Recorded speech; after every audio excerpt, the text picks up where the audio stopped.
Warahmatullahi wabarakatuh. Salam sejahtera teman-teman media cetak, media elektronik.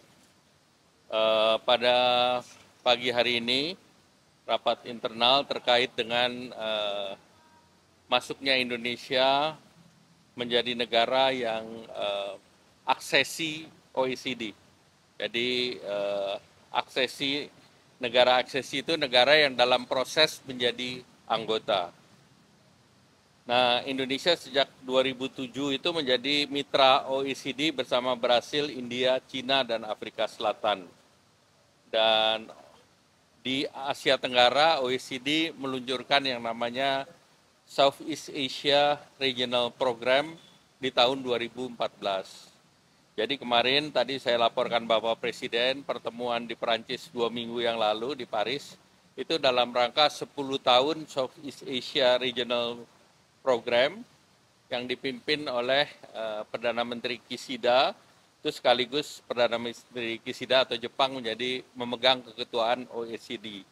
Nah, dalam pertemuan Ministerial Council Meeting tersebut, Indonesia bersama Argentina diterima permohonannya. Argentina sampai dengan rapat kemarin itu berproses selama 5 tahun. Sedangkan Indonesia mulai dari surat yang dikirim OECD itu berproses selama 7 bulan. Nah, sekarang negara-negara yang sama statusnya seperti Indonesia adalah Argentina, Brasil, Bulgaria, Kroasia, Peru, dan Rumania. Mereka sudah berproses rata-rata lebih dari 2 tahun, bahkan Brasil sudah mendekati 5 tahun. Nah, Indonesia baru masuk dalam pendaftaran tersebut. Nah, praktek-praktek yang dilakukan itu beberapa negara yang sudah menjadi anggota dalam aksesi itu. Costa Rica butuh waktu 6 tahun, Kolombia 7 tahun, Chile 3 tahun. Jadi kita harus belajar dari Chile bagaimana mereka bisa menjadi anggota dalam waktu yang lebih cepat. Nah, sesudah aksesi ini, proses berikutnya adalah Indonesia mengeluarkan yang namanya memorandum.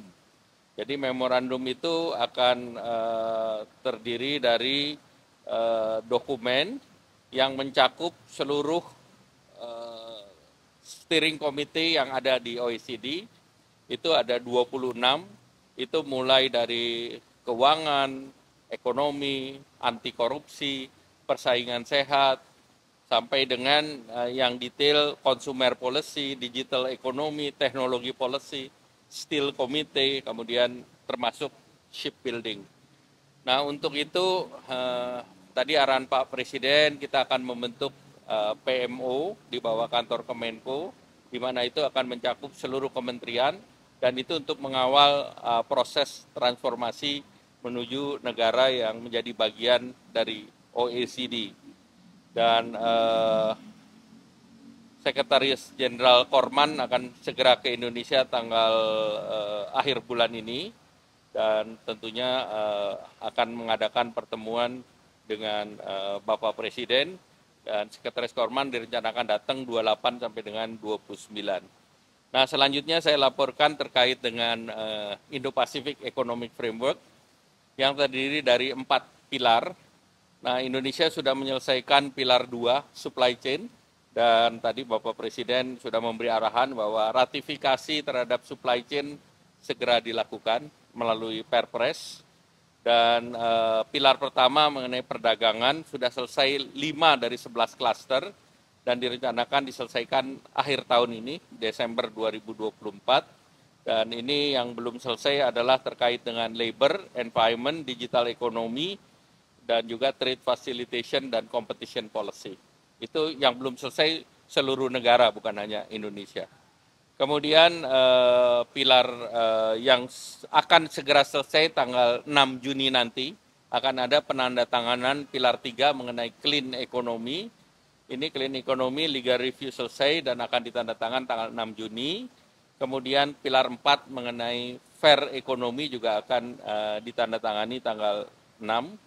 Dan oleh karena itu nanti berikutnya kita akan mempersiapkan critical mineral dialogue, kemudian cooperative work program dan clean economy investor forum. Nah, di dalam Clean Economic Forum tersebut, Indonesia mengajukan beberapa proyek, 17 proyek yang sudah dianggap dokumentasinya selesai, seperti geothermal, kemudian green refinery, kemudian sorghum to biofuel, blue ammonia, dan sebagainya. Kemudian tadi juga kami laporkan kepada Bapak Presiden terkait dengan semikonduktor, dan semikonduktor ini penting karena dalam OECD salah satunya juga akan mengirim fact-finding mission mengenai ekosistem semikonduktor di Indonesia di pertengahan tahun ini. Nah, semikonduktor itu menjadi bagian yang strategis selain critical mineral. Jadi di dunia sekarang dua hal yang sedang mengalami pembahasan kuat, yaitu critical mineral. Critical mineral itu Indonesia sudah lebih dulu dengan undang-undang mineral batu bara di 2009 dan sudah direvisi. Sedangkan Amerika baru melalui Inflation Reduction Act dan Eropa dengan Critical Mineral Act yang di tahun lalu. Sehingga ini menjadi tren pembahasan terutama untuk logam strategis yang akan menjadi bahan baku untuk EV, kemudian untuk otomotif, untuk industri pertahanan dan industri luar angkasa. Nah, semikonduktor itu mengikuti dari industri digital. Dan semikonduktor itu Indonesia harus membangun kembali ekosistem karena yang utama daripada industri semikonduktor adalah chip design. Chip design itu adalah membutuhkan ahli di bidang microelektronik. Oleh karena itu tadi arahan Bapak Presiden juga LPDP untuk didorong untuk memberikan beasiswa, melakukan training for the trainer, dan saya laporkan dalam pertemuan dengan Menteri di Jerman, kita mempersiapkan SDM Indonesia untuk dikerjasamakan dengan Jerman sehingga bisa ikut dalam sekolah chip akademi yang ada di mereka, kemudian juga bisa magang di perusahaan-perusahaan semikonduktor yang sedang mereka buat. Jadi investasi Jerman sendiri untuk semikonduktor ke depan ini 13 miliar US dollar. Jadi kita sebetulnya bersaing dengan negara-negara tersebut untuk melakukan investasi di Indonesia. Mungkin itu saja. Terima kasih.